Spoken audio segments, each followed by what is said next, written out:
और सीधे आपको लिए चलते हैं मौके पर ही। आसिफ कुरैशी मेरे साथ जुड़ चुके हैं लाइव, उन्हीं का रुख करते हुए। आसिफ, इस वक्त की ताजा जानकारी, नई जानकारी क्या मिल पा रही है? कैसे धमाका हुआ, कितने लोग घायल हैं और मरने वालों की संख्या कितनी है, वो सारी जानकारी आप साझा करें आसिफ।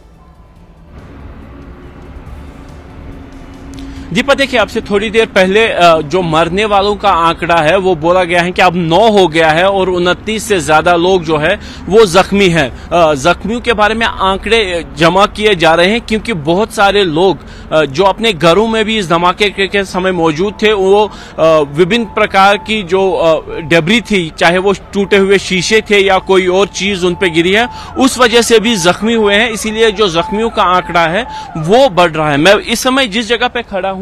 यहां पे आप देख सकते हैं कि कटीला तार लगा दिया गया है और सामने जो गली है, गली में 200 मीटर आगे जो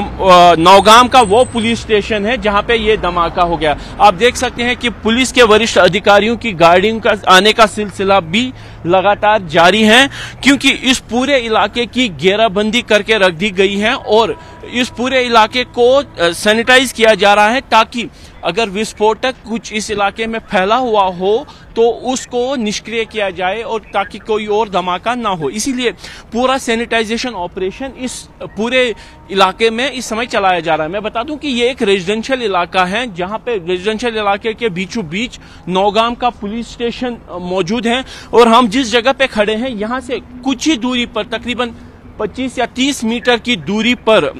जम्मू कश्मीर के पूर्व मुख्यमंत्री मुफ्ती मोहम्मद सईद का जो पैतृक निवास है वो घर भी है, यानी महबूबा मुफ्ती का घर भी यहीं से थोड़ी दूर पर है। और इस पूरे इलाके की घेराबंदी करके अब विस्फोटकों की जो तलाश है वो की जा रही है। पूरे इलाके को कटीले तारों से बंद कर दिया गया है। जो सिविलियंस अंदर रह रहे हैं उनको घरों में ही रहने के लिए कहा गया है और जो फॉरेंसिक टीमें हैं वो इस पूरे इलाके को अब खंगाल रहे हैं ताकि जो विस्फोटक कल धमाके में उड़ गया था और कुछ बिखर गया था, जो बिखरा हुआ विस्फोटक है उसको ढूंढकर निष्क्रिय करने की प्रक्रिया इस समय चल रही है। मरने वालों का आंकड़ा लगातार बढ़ रहा है और जो इस समय जो आंकड़ा बताया जा रहा है वो 9 लोगों के मारे जाने की खबर है। 29 से ज्यादा लोग जख्मी हैं और जिनमें से तकरीबन 5 की हालत अभी भी गंभीर बनी हुई है। मैं बता दूं कि जो धमाका हुआ है, सूत्रों के मुताबिक जो फरीदाबाद से पकड़ा गया गोला बारूद था उसकी जो सैंपलिंग हो रही थी उसके दौरान हुआ था और चूंकि वहां पे श्रीनगर प्रशासन के तहसीलदार और नायब तहसीलदार यानी मैजिस्ट्रेट मौजूद थे जिनकी निगरानी में सैंपल उठाए जा रहे थे फॉरेंसिक और लीगल जांच यानी कोर्ट में साक्षी के तौर पर इस्तेमाल करने के लिए और जो जांच के लिए भेजे जाने थे सैंपल उसके लिए कलेक्ट किए जा रहे थे। इसीलिए धमाके की पहली चपेट में फॉरेंसिक्स की टीम और जिला प्रशासन के अधिकारी और पुलिस के जवान जो है मौजूद थे वो आ गए थे, लेकिन धमाका काफी ज्यादा तीव्र होने के कारण पूरे पुलिस स्टेशन परिसर में जो है धमाके से हड़कंप मच गया। पुलिस स्टेशन की बिल्डिंग का एक हिस्सा गिर गया जिसकी चपेट में यहाँ पे जवान और अफसर आए और परिसर के अंदर खड़ी हुई दर्जनों गाड़ियों में आग लग गई, जिसके कारण ये जो धमाका है और ज्यादा तीव्र हो गया। आसपास के घरों में देखें तो तकरीबन जो पुलिस स्टेशन है यहाँ से 20 मीटर दूरी पर है और यहाँ से तकरीबन 1.25 किलोमीटर दूर एक निजी अस्पताल है जहां पर उसके शीशे भी टूट, यानी 1.25 किलोमीटर दूर तक जो है धमाके के कारण जो लोगों के घरों को नुकसान पहुंचा, शीशे टूट गए और इतनी बड़ी संख्या में लोग हताहत हुए हैं। इस समय एक सर्च ऑपरेशन चलाया जा रहा है ताकि उन विस्फोटकों को ढूंढा जा सके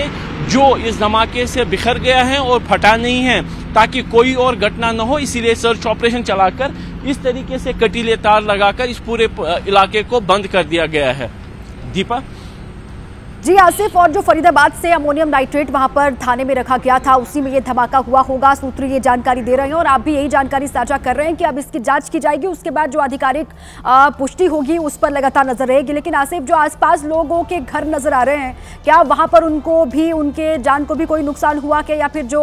मरने वालों की संख्या है उसमें जैसे आप बता रहे कि अधिकतर फॉरेंसिक टीम के जवान हो सकते हैं, जम्मू कश्मीर पुलिस के जवान हो सकते हैं, कौन कौन लोग हैं मरने वालों में, क्या इसके बारे में कोई जानकारी मिल पाई है अभी तक? दीपक, देखिए जो जानकारी हमारे पास है उसमें जम्मू कश्मीर के श्रीनगर के जिला प्रशासन के कम से कम 2 अधिकारी,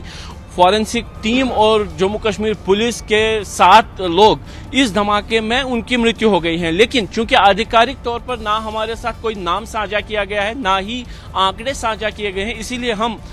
इस बाबत ज्यादा जानकारी ऑन एयर नहीं करेंगे, क्योंकि आधिकारिक तौर पर अभी इसकी पुष्टि नहीं हुई है। लेकिन हमारे पास जो जानकारी है उसमें श्रीनगर जिला के 2 अधिकारी और 7 पुलिस और फॉरेंसिक टीम के कर्मी इस धमाके की चपेट में आए हैं। आसपास के जितने भी घर हैं, घरों के शीशे टूट गए, क्योंकि धमाके के बाद जो शॉकवेव चला था उसके कारण पूरे इलाके में घरों के शीशे टूट गए,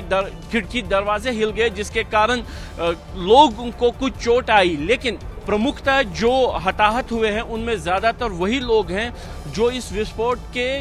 आसपास के ही इलाके में मौजूद थे, यानी नौगाम पुलिस स्टेशन के परिसर में मौजूद थे। वही लोग इसके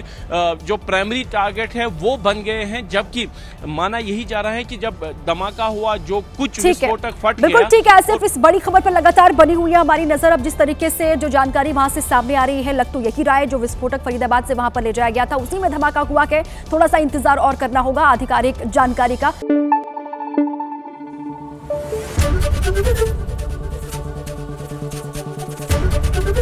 एबीपी न्यूज आपको रखे आगे।